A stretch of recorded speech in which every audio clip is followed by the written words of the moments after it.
¿Podría un niño pequeño desenterrar secretos olvidados que cambien para siempre la fe de toda una comunidad? En un rincón escondido de Minas Gerais, en Brasil, un chico de solo 4 años dejó a su familia y a un grupo religioso entero sin palabras. Sus relatos, inocentes pero escalofriantes, pusieron en duda 2000 años de creencias cristianas. ¿Qué conocía este niño sobre los primeros años de Jesús que ni los textos sagrados se atrevieron a mencionar? La verdad que reveló transformó las vidas de quienes lo rodeaban. ¿Cuántas veces una voz infantil puede alterar el destino con frases que ni siquiera entiende del todo? Esta duda resonó en los pasillos de la modesta iglesia bautista de São Bento do Sapucaí, entre las colinas de Minas Gerais, durante semanas, sin que nadie hallara una explicación convincente. Mateus tenía apenas 4 años cuando todo inició. Era uno de esos niños que captan miradas no por ser travieso o ruidoso, sino por la calma misteriosa en sus ojos. Sus padres, Helena y João, dueños de una tienda local, eran famosos por su fe profunda y su rol activo en la iglesia. Criaron a su hijo con las reglas más estrictas de la religión: lecturas de la Biblia cada atardecer, rezos diarios y domingos enteros en misas y eventos parroquiales. Nada en Mateus indicaba algo raro hasta esa mañana de abril, cuando el otoño teñía las sierras con colores cálidos y el viento traía un aroma dulce de flores silvestres. Helena preparaba el desayuno, mientras veía al niño jugar en el patio trasero, armando casitas con barro y ramas como si fuera un constructor experto. «¿Mamá?», dijo Mateus entrando a la cocina con las manos embarradas. Jesús también jugaba así de chiquito. Helena sonrió, acostumbrada a las curiosidades religiosas de su hijo. «Seguro que sí, cariño. Jesús fue niño como tú». «¿Sabes qué?», replicó Mateus con una seguridad que sonó rara en alguien tan pequeño. Le encantaba moldear pájaros de arcilla, pero se ponía triste cuando los otros niños los rompían. La mano de Helena se detuvo en el aire, con la cuchara de café. Algo en cómo lo dijo, con esa sencillez inquietante, como si recordara un hecho propio, le dio un escalofrío. «¿Cómo lo sabes, Mateus?». El niño se encogió de hombros, fijándose en las migas de pan sobre la mesa. «Lo recuerdo». «¿De dónde lo recuerdas, hijo?».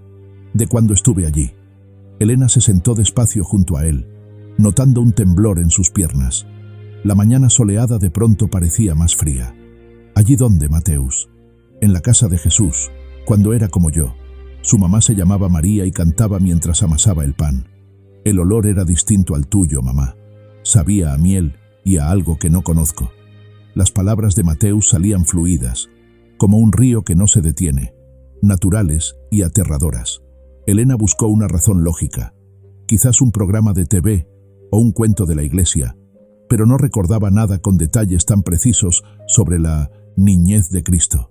«¿Qué más recuerdas, mi amor?», preguntó, intentando sonar calmada.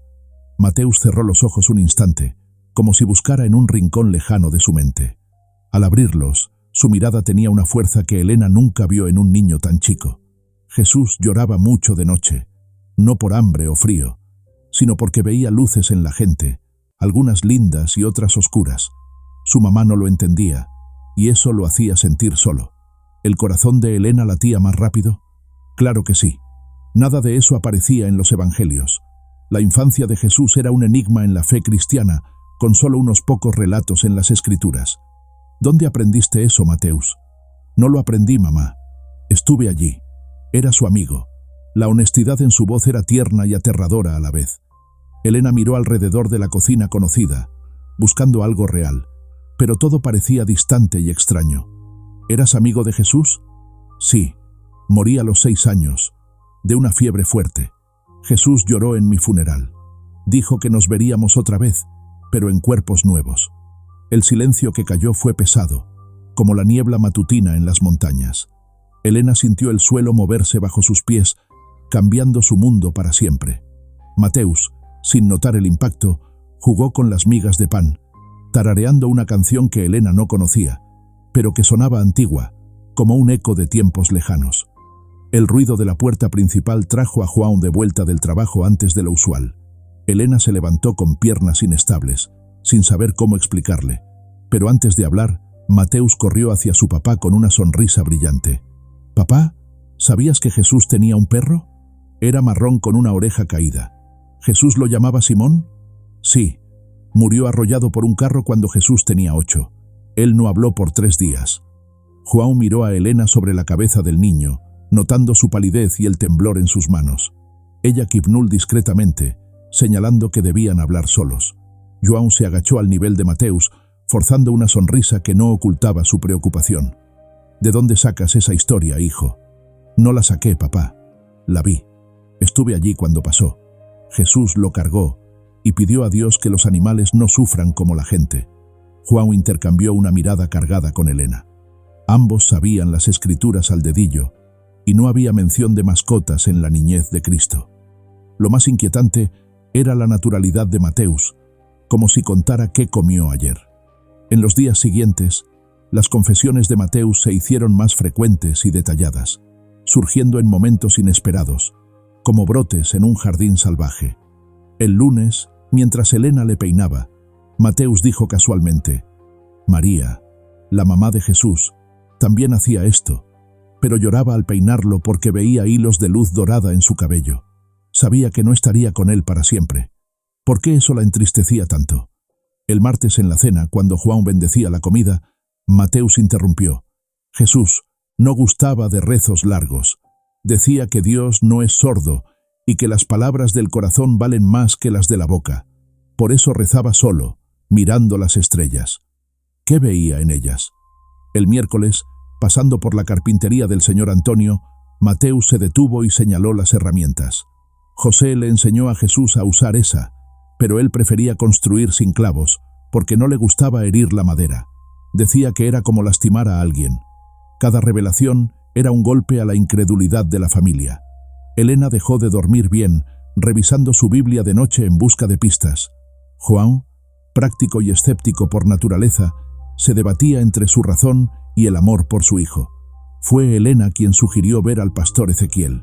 No podemos ignorar esto, dijo una mañana de jueves después de que Mateus saliera al patio. Ayer dijo que Jesús tuvo una hermana que murió antes de nacer, y por eso María ponía un plato extra en la mesa. ¿De dónde saca un niño de 4 años algo así? Pastor Ezequiel Silva, de 62 años y 40 en el ministerio, había visto de todo: curas milagrosas, profecías cumplidas, eventos espirituales inexplicables. Pero cuando Elena y João llegaron esa tarde con Mateus dormido en brazos, no esperaba lo que oiría. «Pastor», empezó Elena con voz temblorosa, «necesitamos su guía. Nuestro hijo dice cosas de Jesús que no están en la Biblia». Ezequiel sirvió café y galletas, observando al niño que dormía en el sofá. Parecía normal: carita angelical, respiración calma, manitas cerradas. Nada sugería anomalía. «¿Qué cosas?», preguntó, ajustando sus gafas. João y Elena se turnaron en el relato, cada palabra sonando más increíble. Ezequiel escuchó en silencio, anotando en un cuadernito. Al terminar, quedó callado, tamborileando en la mesa. «¿Creen que dice la verdad?», preguntó al fin. «No sabemos qué creer», dijo Elena, «pero habla con tanta certeza, como si hubiera estado allí». En ese momento, Mateus despertó, frotándose los ojos. Al ver al pastor, sonrió inocente. «Hola, tío pastor», dijo con el cariño de los niños de la iglesia. «Hola, Mateus. Tus papás me contaron de tus recuerdos especiales sobre Jesús. ¿Me cuentas uno?». Mateus se acurrucó en el regazo de Elena, como un pajarito buscando calor.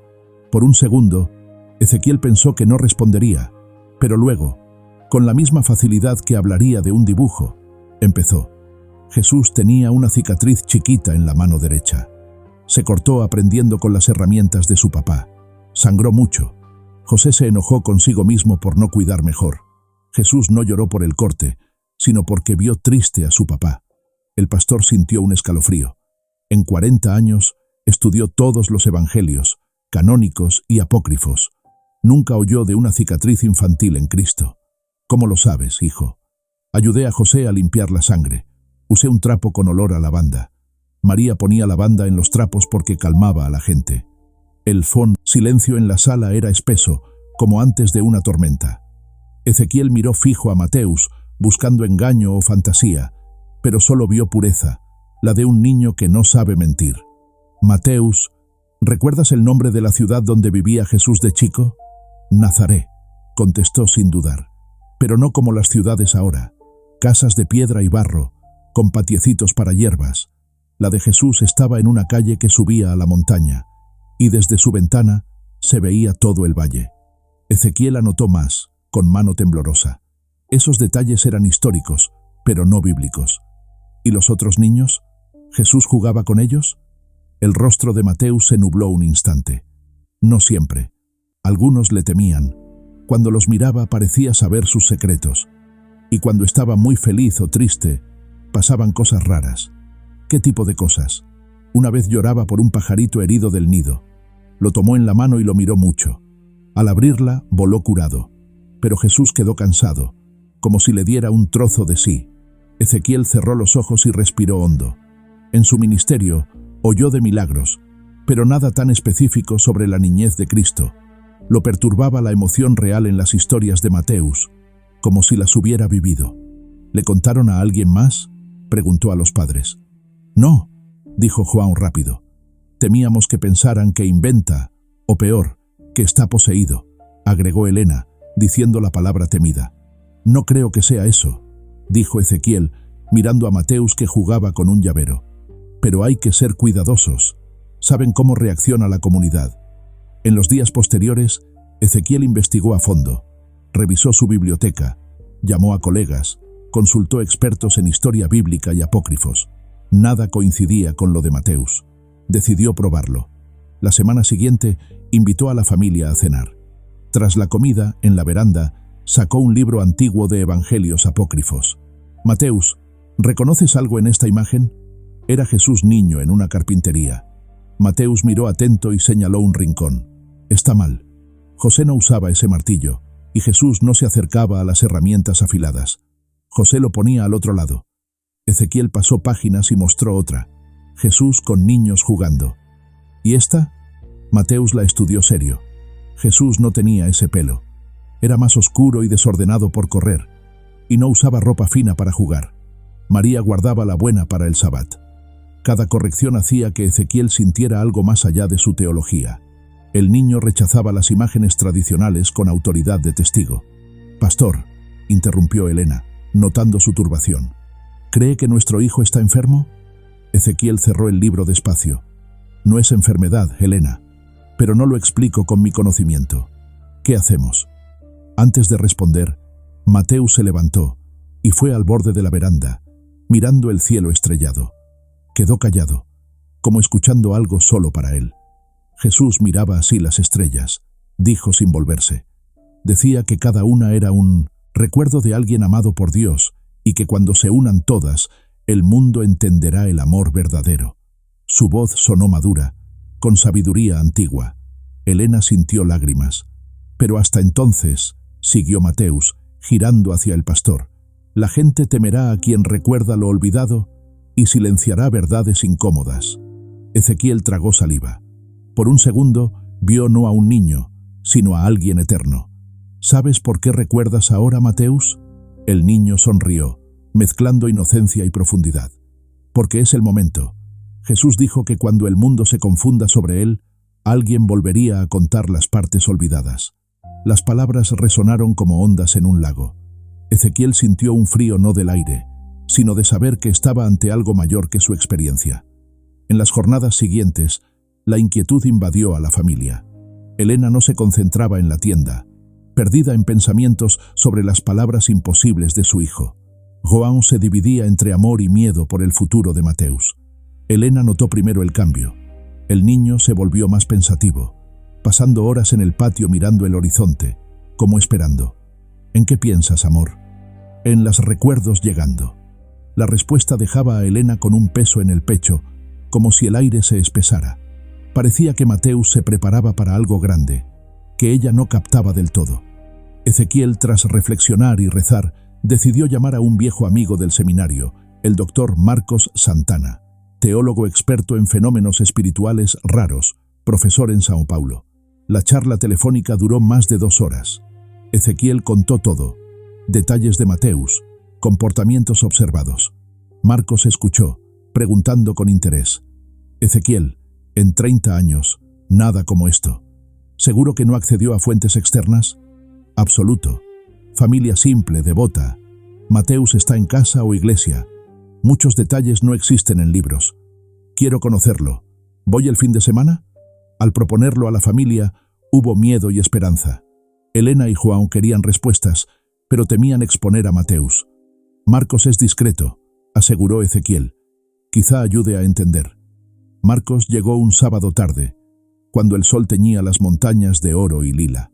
Hombre de mediana edad, canoso, gafas pequeñas, mirada erudita y amable. Traía una carpeta vieja con libros y notas. El primer encuentro fue en casa de la familia, para comodidad del niño. Marcos acordó no preguntar directo al inicio, solo observar. En el almuerzo, Mateus actuó normal. Jugó con la comida, hizo caras graciosas, rió. Marcos dudó si Ezequiel exageraba. Pero en el postre, Mateus lo miró fijo. «Usted estudia sobre Dios, ¿verdad?» «Sí», respondió Marcos, sorprendido. Jesús también preguntaba sobre Dios, pero sus preguntas eran distintas. ¿Cómo distintas? Los niños preguntaban por qué Dios hizo estrellas o lluvia. Jesús preguntaba por qué permite la soledad, o por qué el amor duele. Marcos sintió un nudo. Esas eran cuestiones profundas para mentes, adultas. Imaginarlas en un niño era increíble. ¿Encontraba respuestas? No siempre. Decía que las preguntas importantes hacen crecer el corazón. No necesitan respuestas rápidas. En las horas después, Marcos tuvo la entrevista más asombrosa de su vida. Sin presionar, charló de temas variados, tocando religión e historia. Respuestas de Mateus consistentes, detalladas, con emoción real imposible de fingir. Describía no solo hechos, sino sensaciones, olores, texturas del día a día, dando veracidad perturbadora. Jesús tenía una marca de nacimiento detrás de la oreja izquierda, como una lunita. María decía que era señal de que pertenecía al cielo. ¿Cómo era su personalidad de chico? Callado pero no tímido. Le gustaba pensar solo, pero con amigos reía mucho. Abrazaba como compartiendo luz interior. Marcos anotaba. Su mente académica buscaba explicaciones. Memorias genéticas, reencarnación, conexión espiritual. Ninguna encajaba con la precisión. Al partir, Mateus se acercó. «Doctor, preocupa si digo verdad, ¿no?» Marcos se agachó. «Un poco». Mateus sonrió sabio. Jesús se entristecía cuando no le creían, pero decía que la verdad no se prueba para quien ve con ojos abiertos, solo se dice. Esa noche, Marcos llamó a Ezequiel desde el hotel. «Ezequiel, en mis años, nada similar. Ese niño trasciende cualquier explicación». La noticia de Mateus se extendió por São Bento do Sapucaí como perfume de pan fresco al alba. Primero, susurros post-misa, luego charlas en grupos de oración, hasta dominar las conversaciones. Algunos buscaban a la familia por curiosidad, otros por duda, pocos por fe desesperada.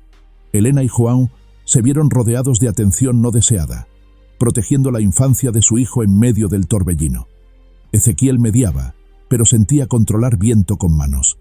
La iglesia pidió reunión especial por el caso Mateus, con rumores de investigación oficial. En una tarde tensa, pasó lo que lo cambió todo. Mateus jugaba en el patio cuando doña Aparecida, vecina anciana devota, se acercó a la valla. Perdió al marido recientemente, luchando con depresión que nada aliviaba. «Mateus, ¿crees que Jesús recuerda a los muertos?» El niño paró, miró serio. Quedó callado, como consultando memorias lejanas. «Su Antonio está bien, doña Aparecida. Quiere que sepa que no duele más el pecho y cuida de usted desde lejos». Las piernas de la mujer temblaron. Antonio murió de corazón, algo que Mateus no sabía, ya que la familia llegó después. «¿Cómo lo sabes?» «Está aquí al lado», dijo apuntando al vacío. «Dice que no llore más de noche, porque donde está, el amor no termina». Lágrimas de alivio corrieron por el rostro de doña Aparecida. Algo en su corazón sanó. La historia se difundió rápido. Otros buscaron a Mateus por seres queridos fallecidos, y él daba detalles imposibles que traían paz. Ezequiel supo que era hora de decidir. Presión de la iglesia crecía. Conservadores. Dudaban si era divino o oscuro. Organizó una vigilia de oración para que Mateus compartiera con la congregación si quería. Elena y João dudaron, pero aceptaron por claridad. La noche llegó con tormenta otoñal. Rayos, lluvia en el techo, atmósfera eléctrica. La iglesia llena, devotos, curiosos, escépticos. Mateus entró de manos con padres, vestido bien, mirada serena. Ezequiel oró por discernimiento. Invitó a Mateus al altar. El niño caminó lento. Silencio profundo. Al llegar, miró a todos. Jesús me pidió contar una historia que quiere que sepan. Durante 20 minutos, contó un relato no en evangelios.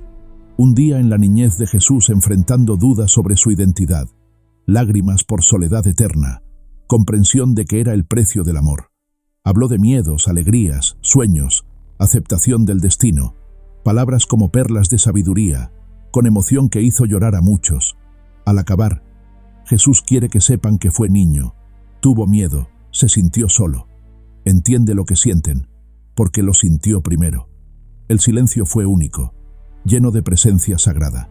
Días después, cambios en la ciudad. Revelaciones de Mateus cesaron, como misión cumplida. Volvió a ser niño normal, jugando, corriendo. Pero sus semillas germinaron. Fe renovada, comprensión de la humanidad de Cristo, paz más allá de la razón. Elena y Juan veían a su hijo con alivio y nostalgia. A veces, en noches estrelladas, preguntaban si recordaba. Algunas memorias son como estrellas, brillan mejor de lejos. Ezequiel nunca explicó teológicamente, pero no dudó. Marcos escribió un libro referencia mundial. Mateus creció simple y bueno, casó, tuvo hijos, vida feliz. Quienes vivieron eso no olvidaron. El niño puente entre mundos, recordando que los misterios de la fe superan la mente humana. ¿Cuántos secretos ocultan niños del mundo, desafiando vida, muerte, eternidad? Si te intrigan estos enigmas, hay más en los rincones humanos. ¿Podría un secreto enterrado en la mente de un niño sacudir los cimientos de una fe milenaria con más fuerza que una tormenta? En las sombras de las montañas de Minas Gerais, la historia de Mateus no terminó con esa vigilia en la iglesia. Al contrario, fue el comienzo de algo más profundo, más enredado, donde las dudas se entretejían como raíces bajo la tierra. ¿Qué pasaría si las revelaciones de un pequeño no solo trajeran paz, sino que despertaran sombras ocultas en la comunidad? Años después de aquella noche eléctrica, São Bento do Sapucaí parecía haber vuelto a la calma, pero bajo la superficie bullía un misterio que nadie esperaba. Mateus, ahora con 8 años, jugaba en el mismo patio donde todo empezó, pero sus ojos seguían llevando esa chispa antigua. Elena lo observaba desde la ventana de la cocina, removiendo el café con una cuchara que giraba sin parar. ¿Por qué su hijo parecía escuchar voces que nadie más oía? De pronto, Mateus dejó caer su pelota y miró al horizonte, como si una llamada invisible lo atrajera. «Mamá, viene alguien», dijo con voz baja, pero firme. Elena frunció el ceño. «¿Quién, hijo? No veo a nadie». El niño sonrió misterioso. «Alguien que sabe más de Jesús que yo». Esa tarde, un forastero llegó al pueblo. Se llamaba Lucas, un historiador de Río de Janeiro, con maletín en mano y gafas empañadas por el viaje. Había oído rumores del niño profeta a través del libro del doctor Marcos y venía buscando respuestas. ¿Sería Mateus la clave para desenterrar textos perdidos sobre la vida de Cristo? Lucas tocó la puerta de la casa familiar con nudillos nerviosos. Juan abrió, escéptico como siempre. «Buenas tardes. Busco a la familia de Mateus. Traigo preguntas sobre sus recuerdos». Elena, desde adentro, sintió un nudo en el estómago. ¿Otro más queriendo probar a su hijo? Pero algo en la mirada de Lucas parecía sincero, no como los curiosos que habían venido antes. Lo invitaron a pasar, y pronto se sentaron alrededor de la mesa de madera gastada. Mateus entró corriendo, con las mejillas rojas del juego. Al ver a Lucas, se detuvo en seco. «¿Tú eres el que busca el libro perdido?»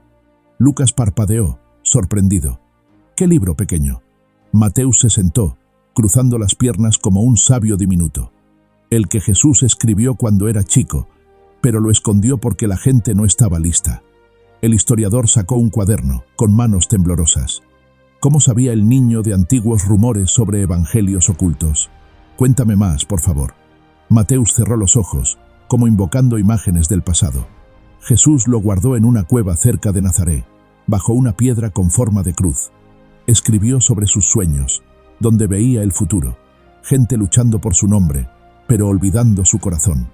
Elena intervino preocupada. «¿De dónde sacas esto ahora, hijo? Pensé que los recuerdos se habían ido». Mateus abrió los ojos, con una intensidad que helaba la sangre. «No se fueron, mamá. Solo esperaban el momento justo, como una semilla en la tierra». Lucas anotaba furiosamente. ¿Podría esto llevar a un descubrimiento real? Esa noche, el historiador no durmió. Revisaba mapas antiguos en su habitación de posada, marcando posibles cuevas en Galilea. Pero al amanecer, un sueño lo despertó. Veía a Jesús niño escondiendo un pergamino, y una voz susurraba: «Busca en el sur». ¿Sur? ¿No era Nazaret en el norte? Confundido, volvió a la casa de la familia. «Mateus, ¿el libro está en Nazaret?» El niño negó con la cabeza, riendo. «No, lo movieron. Está aquí, en Brasil». Juan soltó una carcajada incrédula. «¿Aquí? Eso es imposible». Pero Mateus insistió. Jesús dijo que los secretos viajan como el viento. Un viajero lo trajo hace siglos, lo enterró en las montañas para que lo encontrara quien lo merezca. Lucas sintió un escalofrío. ¿Y si era verdad? Propuso una expedición. Él, el pastor Ezequiel y la familia, explorando las sierras cercanas. Elena dudaba. ¿Arriesgar a mi hijo por un cuento? Pero Juan, intrigado, accedió. Quizás sea hora de ver hasta dónde llega esto. Al día siguiente, partieron al alba, con mochilas y linternas. Las montañas se erguían como guardianes silenciosos, envueltas en niebla. Mateus guiaba, señalando caminos ocultos. ¿Por aquí?, preguntaba Lucas cada tanto. «Sí, siente el llamado», respondía el niño. Tras horas de caminata, llegaron a una cueva escondida detrás de cascadas.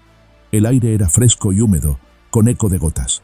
Dentro, Mateus señaló una piedra suelta. Ahí, con manos ansiosas, la movieron. Debajo, un cofre antiguo, cubierto de polvo. ¿Qué secretos guardaba? Lucas lo abrió con cuidado. Dentro, pergaminos amarillentos, escritos en arameo antiguo. El historiador jadeó. Esto podría ser auténtico. Ezequiel, arrodillado, tocó los papeles con reverencia. ¿Qué dice? Lucas tradujo fragmentos.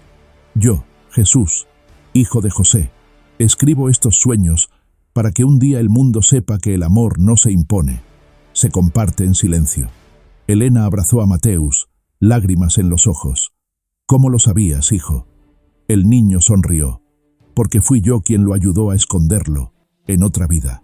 Pero la alegría duró poco. Esa noche, en el pueblo, sombras se movieron. Alguien había seguido al grupo, un hombre de la iglesia conservadora, temeroso de que estos nuevos evangelios alteraran la fe tradicional. ¿Robaría el cofre para destruirlo? Al amanecer, el cofre desapareció de la casa de Lucas. Pánico cundió. ¿Quién lo tomó?, gritó Juan.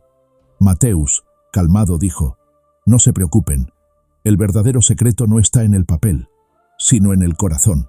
Pero Lucas no se rendía. Convocó una reunión en la iglesia. Debemos encontrar al ladrón. Sospechas cayeron sobre el diácono Pedro, un hombre estricto que siempre cuestionó a Mateus. ¿Era él?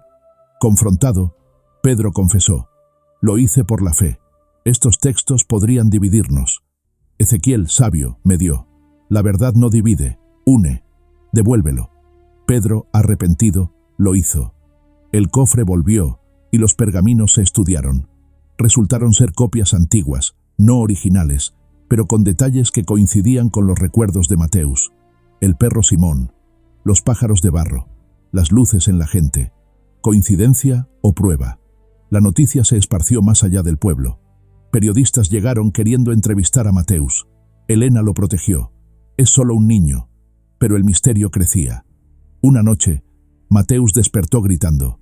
¿Qué pasó, hijo?, preguntó Juan corriendo. Vi a Jesús en un sueño. Dice que hay más. Un anillo que llevó de chico, perdido en el mar, pero que llegó a estas tierras. Lucas, fascinado, investigó. Descubrió leyendas de navegantes portugueses trayendo reliquias cristianas a Brasil. ¿Podría el anillo estar cerca? Otra búsqueda empezó, esta vez al río que cruzaba las montañas. Mateus guió de nuevo. Siente el agua, dijo. Buceando, encontraron una caja oxidada. Dentro, un anillo simple con una inscripción: Amor eterno. ¿Era de Jesús? Pruebas científicas lo dataron en el siglo I. El mundo se conmocionó. Expertos debatían: ¿reencarnación? ¿Visión divina? ¿O fraude? Mateus, en medio, seguía jugando como cualquier chico, pero con una sabiduría que intrigaba. ¿Por qué yo?, le preguntó Elena una tarde. Porque el mundo olvida lo simple. Jesús fue humano, como nosotros. La comunidad cambió, más unida, cuestionando dogmas rígidos. Pero no todo era luz. Amenazas anónimas llegaron. Deja de rebelar o sufrirás. ¿Quién las enviaba? Un grupo religioso radical, temeroso del cambio. Ezequiel organizó guardias. Protegeremos al niño. En una noche tormentosa, intrusos intentaron entrar a la casa. Juan los ahuyentó con una escopeta. ¿Estás bien, Mateus? Sí, papá. Jesús pasó por peor. La tensión creció, pero también la fe. Peregrinos venían, buscando consuelo. Mateus, ahora con 10 años, sanaba corazones con palabras. Tu hija perdida te ve desde las estrellas, le dijo a una mujer. Ella lloró de alegría. ¿Cómo sabía detalles privados? El misterio se profundizaba. Lucas publicó un segundo libro, Los secretos olvidados de Nazaret. Se volvió bestseller. Pero Mateus, cansado, pidió parar. Los recuerdos duelen a veces. Elena lo abrazó. ¿Quieres olvidar? No, pero necesito ser niño. Gradualmente las visiones menguaron. Mateus creció, estudió, se convirtió en maestro. Enseñaba historia con un toque místico. Casado, con hijos, vivía tranquilo. Pero en noches de luna llena, recordaba. Papá, ¿sabías que Jesús jugaba con pájaros? Le decía a sus niños, riendo. La leyenda perduraba. ¿Cuántos más como Mateus hay, guardando enigmas que podrían reescribir la historia? Si te atrapa esta intriga, imagina que otros velos se ocultan en lo cotidiano. ¿Estás listo para descubrirlos? ¿Qué harías si un niño te revelara un secreto tan grande que pudiera cambiar el mundo, pero también atraer peligro a su puerta? En São Bento do Sapucaí, el eco de las palabras de Mateus seguía resonando, pero ahora con un filo más oscuro. La calma aparente del pueblo escondía un torbellino de intrigas, y la llegada del anillo misterioso había encendido una chispa que nadie podía apagar. ¿Era posible que un objeto tan pequeño trajera consigo una amenaza que ni siquiera los más fieles podían imaginar? Mateus, con 10 años, ya no era el niño que solo jugaba en el patio. Sus ojos, aunque seguían brillando con esa sabiduría antigua, ahora cargaban una sombra de cansancio. Elena lo notaba mientras lo veía dibujar en la mesa de la cocina, trazando figuras que parecían mapas de un mundo olvidado. ¿Qué dibujas, hijo?, preguntó, intentando sonar casual. Mateus levantó la vista, con un destello travieso. El lugar donde Jesús escondió su última promesa. ¿Última promesa? Elena sintió un escalofrío. Antes de que pudiera preguntar más, un golpe seco en la puerta los interrumpió. Era Lucas, el historiador, con el rostro desencajado. «Tenemos problemas», dijo, entrando sin esperar invitación. «¿Qué pasa?», preguntó Juan, dejando caer el periódico que leía. Lucas sacó un sobre arrugado de su chaqueta. «Esto llegó anoche. Es una amenaza. Dentro, una nota escrita a mano. Para o devuelvan el anillo, o el niño pagará». ¿Quién podría querer algo así? La familia se miró, el aire pesado como antes de una tormenta. Lucas explicó que el anillo, tras ser analizado, había desatado un frenesí académico y religioso. Expertos de todo el mundo querían estudiarlo, pero un grupo radical, los custodios de la verdad, creía que cualquier reliquia no bíblica era una herejía. ¿Y si vienen por Mateus?, susurró Elena, apretando la mano de su hijo. Juan, con el ceño fruncido, tomó la palabra. «No dejaré que toquen a mi hijo». Pero Mateus, tranquilo, dijo: «No tienen que buscarme. Yo sé dónde está lo que quieren». «¿Dónde?» «En el río hay más». Jesús dijo que dejó 3 cosas: el libro, el anillo y una caja con su verdad. Lucas, con los ojos brillando de emoción, insistió: «Tenemos que encontrarla antes que ellos». Pero Ezequiel, que llegó alertado por Lucas, advirtió: «Esto es peligroso. Los custodios no son solo fanáticos, tienen recursos. Podrían estar vigilándonos ahora». ¿Estaban realmente tan cerca? Esa noche, bajo un cielo cubierto de nubes negras, la familia, Lucas y Ezequiel planearon en secreto. Mateus dibujó un mapa detallado, señalando un punto en el río, cerca de una cascada oculta. Aquí está la caja, pero hay que ir ya, antes que ellos. ¿Podrían moverse sin ser vistos? Al alba, salieron en silencio, con mochilas ligeras y linternas. El río rugía y la niebla los envolvía como un manto. Mateus guiaba, seguro como un explorador antiguo. «Siento el agua llamándome», dijo. Tras horas de caminata, llegaron a un recodo donde el río formaba un remanso. Mateus señaló una roca con una cruz tallada, apenas visible bajo el musgo. «¿Aquí?», preguntó Lucas, con el corazón acelerado. «Sí», respondió el niño, y juntos comenzaron a cavar. El barro cedió, revelando una caja de madera antigua, sellada con cera. Pero antes de abrirla, un crujido en los arbustos los congeló. ¿Los habían seguido? Sombras se movieron entre los árboles. «¡Corran!», gritó Juan, tomando a Mateus en brazos. Lucas agarró la caja, y Ezequiel cubrió la retaguardia. Corrieron hacia la cascada, donde una cueva ofrecía refugio. Dentro, el eco del agua ahogaba los pasos de sus perseguidores. «¿Quiénes son?», jadeó Elena, abrazando a Mateus. «Los custodios», respondió Ezequiel serio. «Quieren destruir lo que Jesús dejó». En la penumbra, Lucas abrió la caja. Dentro, un pergamino enrollado y una pequeña cruz de madera. El pergamino, en arameo, hablaba de un Jesús niño que escribía sobre la bondad humana, pero también advertía: «Los hombres temerán mi verdad, porque revela su fragilidad». La cruz tenía tallada una palabra: perdón. ¿Era un mensaje para el mundo o una advertencia para ellos? Mateus tocó la cruz y cerró los ojos. Jesús la talló cuando tenía 9 años. Dijo que el perdón es más fuerte que cualquier arma. De pronto, voces afuera los alertaron. Los custodios estaban cerca. «¿Qué hacemos?», susurró Elena. Juan, decidido, tomó un palo como arma improvisada. «Protegeré a mi familia». Pero Mateus se adelantó, caminando hacia la entrada de la cueva. «¡Hijo, no!», gritó Elena. El niño alzó la mano. «No pelearán si entienden». Salió, sosteniendo la cruz. Afuera, 3 hombres encapuchados esperaban, con linternas y rostros duros. «¿Qué tienes ahí, niño?», gruñó el líder.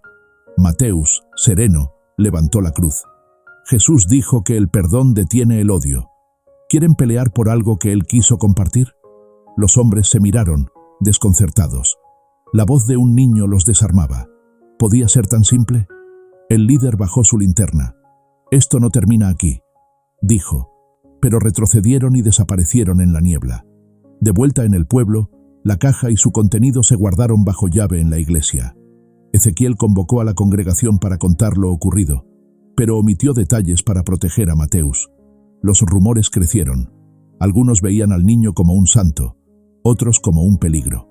Lucas, obsesionado, planeaba llevar los hallazgos a un museo, pero Mateus lo detuvo. «No es para mostrar, es para entender». Jesús quería que supiéramos que él también tuvo miedo, pero eligió amar. ¿Cómo podía un niño hablar con tal claridad? Días después, un nuevo incidente sacudió la calma.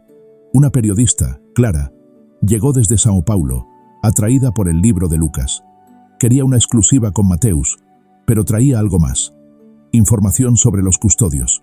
«Son una red internacional», explicó en una reunión secreta con la familia.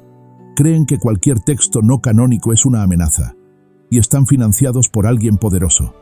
¿Quién? Clara no lo sabía, pero prometió investigar. Esa noche Mateus tuvo otro sueño. Jesús me mostró una sombra grande, alguien que no quiere que se sepa la verdad. Al contarlo, Clara palideció. ¿Una sombra?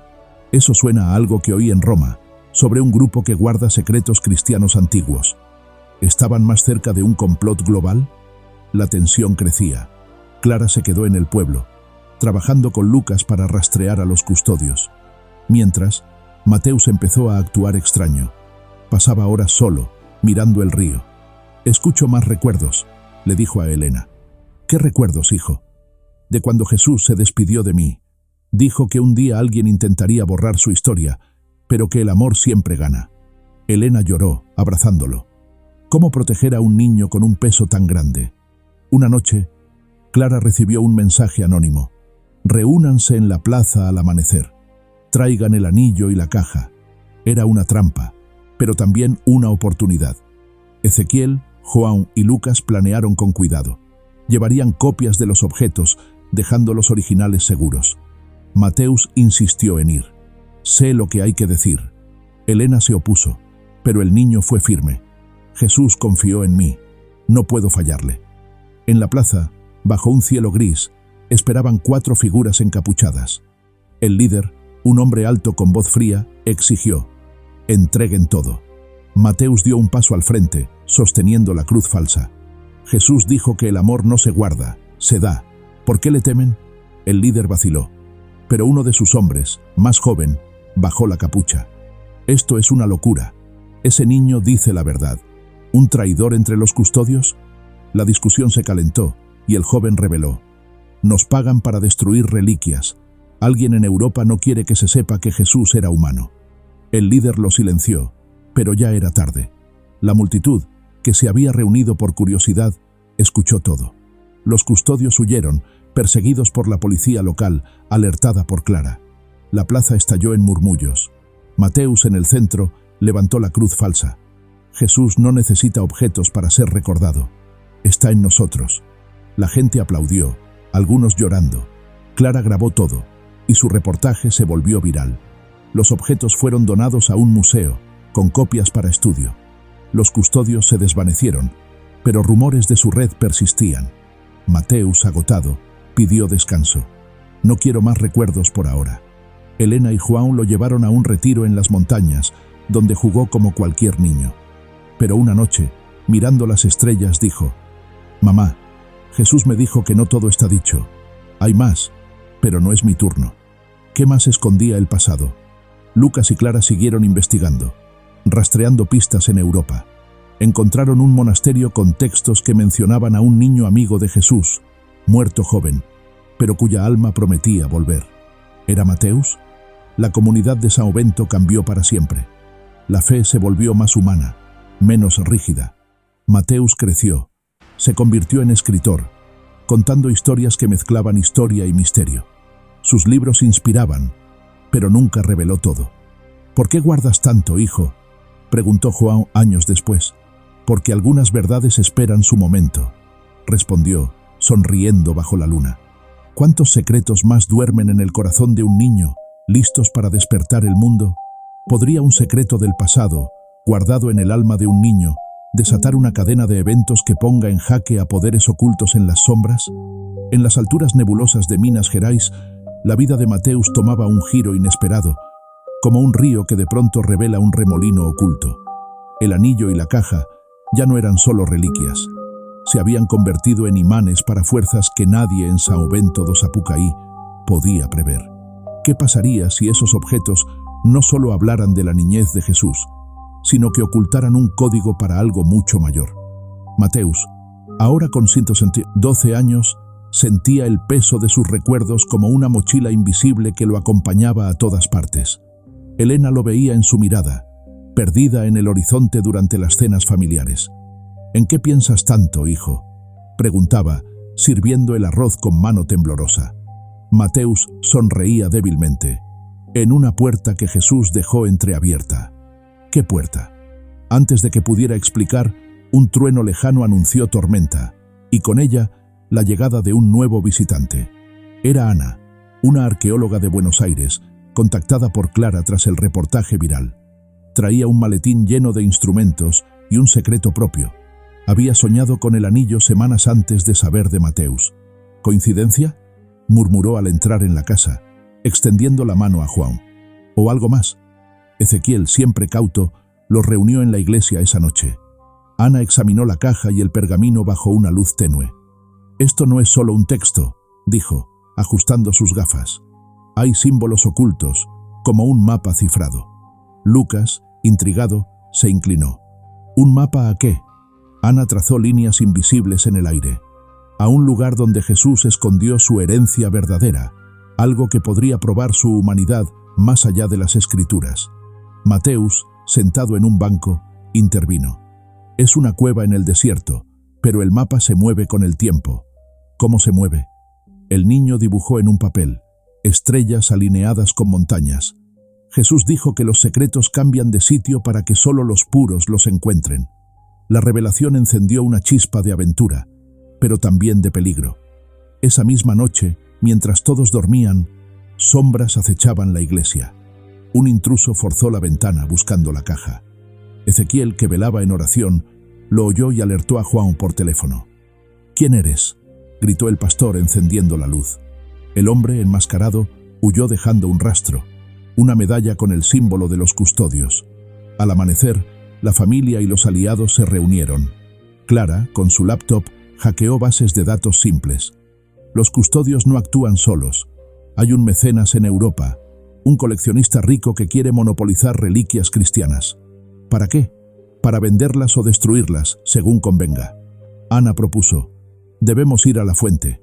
El mapa apunta a una réplica en Brasil, en ruinas indígenas antiguas. Mateus asintió.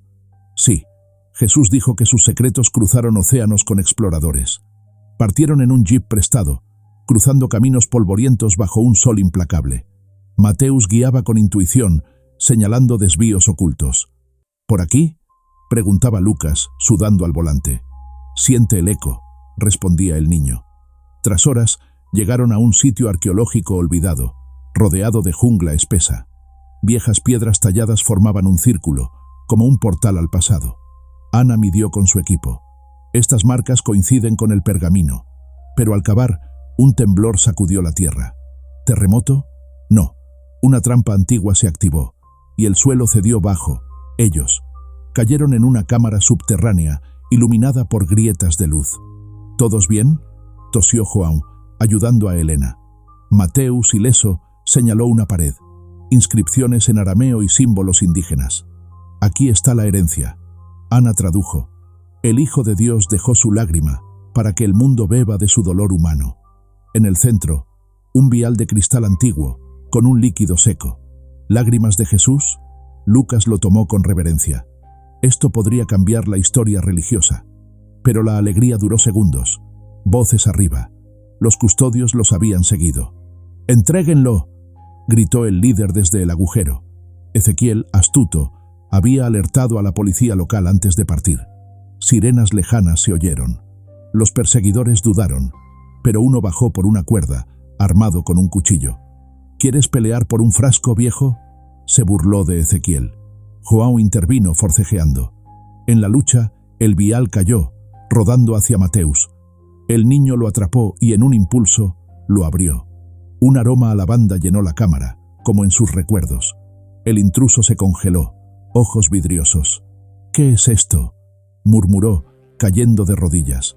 «Siento paz, magia o sugestión». Los demás custodios huyeron al oír las sirenas. La policía llegó, arrestando al rezagado. De vuelta en el pueblo, el vial se analizó en un labo secreto. Resultados: un compuesto antiguo con propiedades calmantes, quizás un bálsamo de la era de Jesús. Clara lo publicó con cuidado, evitando sensacionalismo. Pero el mecenas europeo, un tal señor Vargas, no se rindió. Envió un emisario disfrazado de turista, ofreciendo millones por los objetos. «Para protegerlos», dijo en una reunión tensa. Elena rechazó. «No son para vender». Mateus, observándolo, susurró: «Él tiene miedo. Sabe que Jesús advirtió contra los que acumulan tesoros en la tierra». Vargas, furioso, planeó un secuestro. Una noche, hombres enmascarados irrumpieron en la casa. «¿Dónde está el niño?», exigieron. João luchó, pero lo redujeron. Elena gritó, pero Mateus, escondido, activó una alarma que Ezequiel había instalado. Vecinos y policía llegaron rápido, capturando a los intrusos. Interrogados, confesaron. Vargas quería silenciar a Mateus para que no revelara más. El clímax llegó en un juicio público en la plaza. Vargas, expuesto, huyó a Europa, pero sus secretos salieron a la luz. Una red de falsificaciones para desacreditar reliquias verdaderas. Mateus testificó, sereno. Jesús dijo que la verdad siempre sale, como el sol después de la lluvia. La comunidad aplaudió, uniéndose más. Ana se quedó, fundando un centro de estudios sobre la niñez de Cristo, con Mateus como asesor ocasional. Lucas y Clara escribieron un libro conjunto, Las lágrimas olvidadas, que inspiró documentales. Mateus, liberado del peso, volvió a la escuela, pero en sueños, Jesús le susurraba más. ¿Estás listo para el siguiente capítulo, hijo?, preguntaba Elena una tarde. Sí, pero ahora quiero jugar. Creció como un hombre sabio, viajando para compartir, no imponer. ¿Cuántos secretos más esperan en el silencio de un niño, listos para desafiar al mundo? Si la intriga te envuelve, imagina qué velos aún cubren la historia humana. ¿Podría un vial de lágrimas antiguas desatar una tormenta que revele no solo el pasado de Jesús, sino un complot que se extiende por siglos, amenazando con borrar la historia misma? En las profundidades de las sierras de Minas Gerais, el descubrimiento del vial había abierto una grieta en la realidad de São Bento do Sapucaí, dejando entrar vientos de cambio y peligro. ¿Qué secretos más profundos podría guardar un objeto tan frágil si no era solo un bálsamo, sino una llave a verdades prohibidas? Mateus, con 13 años ahora, sentía el llamado de esos misterios como un susurro constante en su mente, un eco que no lo dejaba dormir. Elena lo observaba mientras él trazaba patrones en la arena del patio, figuras que parecían símbolos olvidados. «¿Qué es eso, hijo?», preguntó, con voz suave pero preocupada. Mateus levantó la cabeza, ojos brillantes. Una marca que Jesús dejó en la tierra para guiar a quien busca. ¿Guiar a dónde? Antes de responder, un auto desconocido se detuvo frente a la casa, levantando polvo. Del vehículo bajó un hombre elegante, con traje oscuro y acento extranjero. El profesor Elías, un experto en reliquias bíblicas de Jerusalén, alertado por el libro de Lucas y Clara. «He venido por el vial», dijo, extendiendo una carta de credenciales. Ezequiel, convocado de urgencia, lo escrutó. «No es para llevar. ¿Qué quiere exactamente?». Elías sonrió enigmático. «Analizarlo. Pero creo que oculta un mensaje codificado en su composición». En la iglesia esa tarde, bajo luces tenues, Elías usó un microscopio portátil. «Miren, cristales microscópicos forman patrones, como un código antiguo». Lucas se inclinó. «¿Qué dice?». Elías tradujo fragmentos. «El hijo lloró por los que vendrían, pero dejó una semilla en la piedra eterna». Mateus, escuchando, intervino. «Es una montaña sagrada, donde Jesús enterró su promesa final de niño». ¿Promesa final? El niño dibujó un mapa. Una formación rocosa en el desierto de Judea, pero con paralelos en las sierras brasileñas. Los secretos migran, como las aves. La revelación encendió una fiebre de investigación, pero también atrajo ojos no deseados. Esa noche, Clara recibió un email anónimo. «Detengan la búsqueda o el vial se romperá, junto con sus vidas». ¿Quién vigilaba? Al día siguiente, Ana y Elías unieron fuerzas, decodificando más. El vial apuntaba a una piedra eterna en una mina abandonada cerca del pueblo. «Debemos ir», insistió Lucas. Elena dudaba. ¿Otra aventura? Mateus es solo un chico. Pero el niño, firme, dijo: «Jesús me mostró esto en un sueño. Hay que cerrar el círculo». Partieron al atardecer, con linternas y cuerdas, descendiendo a la mina polvorienta. El aire era denso, con ecos de gotas. Mateus guiaba. «Siento el latido». Tras pasadizos estrechos, hallaron una caverna con una piedra grabada. Símbolos que coincidían con el vial. «¿Qué es?», jadeó João, iluminando. Elías tocó la piedra. Una inscripción. «El amor de un niño perdurará, pero los guardianes lo protegerán». De pronto, un ruido. Rocas cayendo. ¿Accidente o sabotaje? La salida se bloqueó. Pánico cundió. «¿Estamos atrapados?», gritó Elena, abrazando a Mateus. Ezequiel oró en voz baja. Lucas buscó salidas alternativas, pero Mateus señaló una grieta. «Por aquí». Jesús dijo que las puertas se abren con fe. Gatearon por un túnel angosto, emergiendo al exterior bajo estrellas. Pero afuera, esperaban figuras encapuchadas, restos de los custodios, liderados por un nuevo jefe, un ex sacerdote renegado llamado Father Ramón. «El vial y la piedra son nuestros», exigió. «¿Por qué tanto odio?». Ramón rió. «Porque revelan que Jesús era débil, humano. Eso destruye nuestra doctrina. João se plantó. No lo tendrán. Una pelea estalló. Puños, patadas en la oscuridad. Ana usó una cuerda como lazo, derribando a uno. Clara grababa con su teléfono, enviando una señal de auxilio. Mateus en medio levantó el vial. Jesús lloró por gente como ustedes, que temen la verdad. Ramón vaciló, pero atacó. Ezequiel lo bloqueó, recibiendo un golpe. Sangre brotó. En el caos, Mateus abrió el vial por completo. Un vapor se esparció, con olor a lavanda y algo eterno. Los atacantes tosieron, ojos nublados. Siento remordimiento, murmuró Ramón, cayendo de rodillas. ¿Era el bálsamo un arma espiritual? La policía, alertada por Clara, llegó y arrestó a los hombres. Ramón confesó. Vargas nos pagaba, pero hay más. Una sociedad secreta en el Vaticano que oculta textos sobre la niñez de Cristo. La noticia sacudió al mundo. Clara publicó: conspiración global contra secretos bíblicos. Expertos debatían, iglesias divididas. En São Bento, la familia se reunió con aliados. Elías, fascinado, dijo: la piedra es parte de un rompecabezas mayor. Hay sitios similares en todo el mundo. Mateus sonrió cansado. Jesús dejó pistas para unir a la gente, no dividirla. ¿Uniría o destruiría? Días después, un paquete llegó, de un aliado anónimo en Roma, con documentos robados. Probaban que la sociedad secreta había suprimido evangelios apócrifos por siglos. Lucas y Ana los estudiaron. Detalles que coincidían con los recuerdos de Mateus. Como una hermana perdida, un perro fiel. ¿Prueba de reencarnación?, susurró Clara. Mateus negó.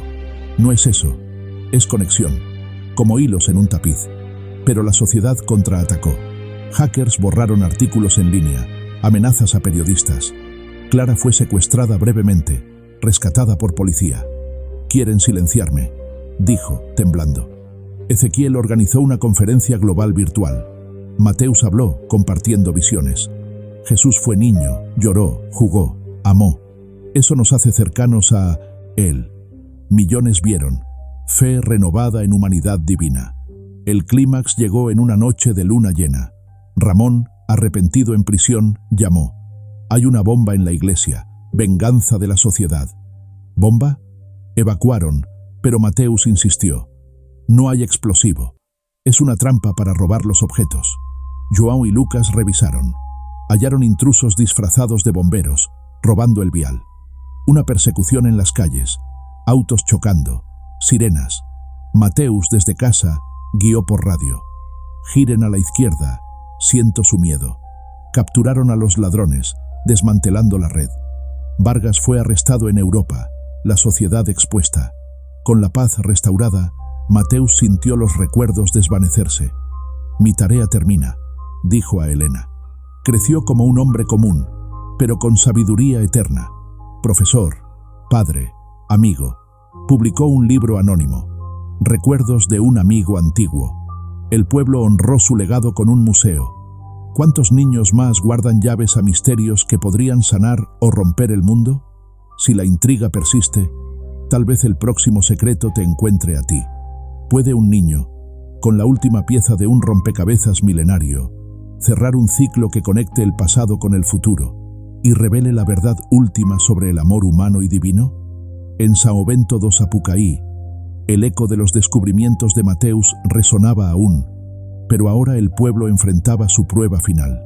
El vial, la cruz, la piedra y los pergaminos no eran solo reliquias, eran fragmentos de un mensaje que Jesús, según Mateus, dejó para un mundo que olvidó escuchar. ¿Qué pasaría si la última verdad estuviera escondida no en un objeto, sino en el corazón de un adolescente que ya no quería cargar con el peso de lo eterno? Mateus, ahora con 15 años, sentía los recuerdos como brasas que aún ardían bajo cenizas frías. Helena lo veía más callado, dibujando mapas en su cuaderno que parecían no llevar a ninguna parte. ¿Qué buscas ahora, hijo?, preguntó una noche, mientras el viento ululaba fuera.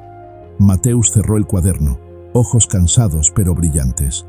El final de la historia que Jesús me pidió contar. ¿El final? Antes de que ella pudiera indagar, un relámpago iluminó el cielo. y un golpe en la puerta los hizo saltar. Era Clara, empapada por la lluvia, con una carpeta bajo el brazo. «Encontré algo en Roma», jadeó, entrando. «Documentos antiguos, sellados por la sociedad secreta. Hablan de una clave final que Jesús dejó, algo que une todo». Lucas, que llegó minutos después con Ana y Ezequiel, desplegó los papeles en la mesa. Eran copias de textos apócrifos, escritos en griego y arameo, que mencionaban un sello de luz, escondido por un niño en un lugar donde el cielo toca la tierra. Mateus, mirando los símbolos, murmuró: «Es un cerro aquí, en Minas Gerais». Jesús dijo que su última promesa estaría donde las estrellas se reflejan en el agua. ¿Un cerro? Ana revisó mapas topográficos. Hay un lugar así, a 2 horas. Un lago en la cima, rodeado de rocas que brillan al amanecer. Pero Clara advirtió: «La sociedad sabe. Han reactivado a los custodios. Están viniendo». La amenaza era real. Días antes, drones habían sobrevolado el pueblo y mensajes cifrados interceptados por Clara hablaban de un ataque inminente para recuperar todas las reliquias. «¿Por qué tanto miedo a un mensaje de amor?», preguntó João, apretando los puños. Ezequiel con calma respondió: «Porque la verdad de un Jesús humano desafía el poder de quienes controlan la fe con dogmas».